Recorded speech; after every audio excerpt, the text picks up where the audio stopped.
Shivaji Nagar petrol pump के पास पड़ी विवादित जमीन को लेकर बुधवार को जमकर हंगामा हुआ था और खुद को बेकसूर बताते हुए डॉक्टर रमन जैन से भूमाफिया की परिभाषा पूछी है। साथ ही आरोप लगाते हुए उन्होंने बताया कि वह खुद फर्जी दस्तावेजों के आधार पर उनकी जमीन पर कब्जा करना चाहते हैं।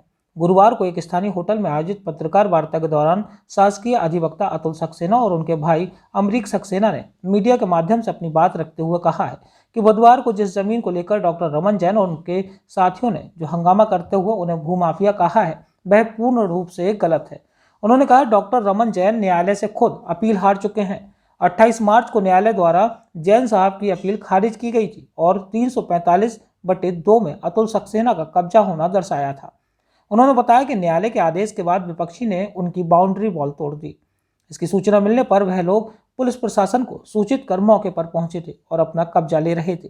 तभी विपक्षी ने हंगामा किया और उन पर मनगढ़ंत आरोप लगाकर उन्हें बदनाम करने के लिए मीडिया का सहारा लिया और उन्हें भूमाफिया और अपराधी कहा। सफाई देते हुए पत्रकार वार्ता में बताया गया कि हम दोनों भाइयों के खिलाफ आज तक कोई मुकदमा दर्ज नहीं है।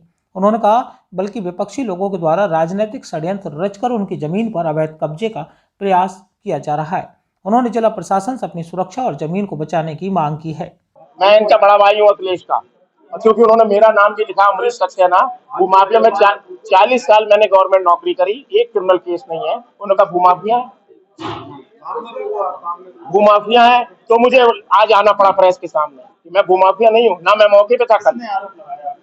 डॉक्टर रमन बाबू जैन ने कल आप प्रेस के सामने कहा कि भूमाफिया है। भूमाफिया मेरे पर एक क्रिमिनल केस नहीं है। आज प्रकरण ये है कि मैं ये जमीन 94 में खरीदी गई थी, 28 साल पहले कानपुर रोड पर 345/2 मौजा तालपुरा झांसी मेरे भाई के नाम खरीदी गई थी। उसको इन्होंने 2008 में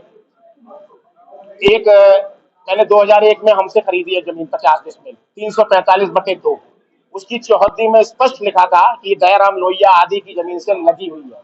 इसके बावजूद भी इन्होंने 2008 में एक रजिस्ट्री करा ली अपनी और हमारे उसकी चौहद्दी लिख ली, जिसका एग्रीमेंट इन्होंने पहले किया था उसमें कोई चौहद्दी अंकित नहीं। और जिस दिन इन्होंने बैनामा कराया ये एग्रीमेंट कैंसिल हुआ 345 का कुशवाहों का, और इन्होंने अपने बैनामे में चौहद्दी अंकित करा ली। जब विक्रेता की चौहद्दी अंकित ही नहीं थी तो आपने बैनामे में कैसे करा ली?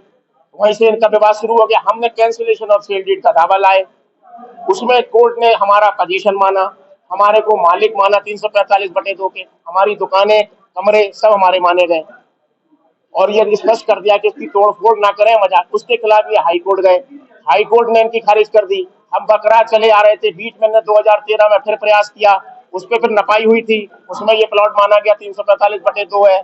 उसके बावजूद ये लगातार शिकायतें झूठी हम लोगों के परिवार की कर रहे हैं। हमको भी इन्वॉल्व करते हैं, इनको तो करते ही है, और दबाव डालने के लिए, राजीनामा कराने के लिए तमाम लोगों से फोन आते हैं कि बैठ लीजिए, निपटा लीजिए, जमीन कब तक लड़ते रहोगे, ये है वो है, बड़े आदमी है, इस तरह की बातें करते हैं।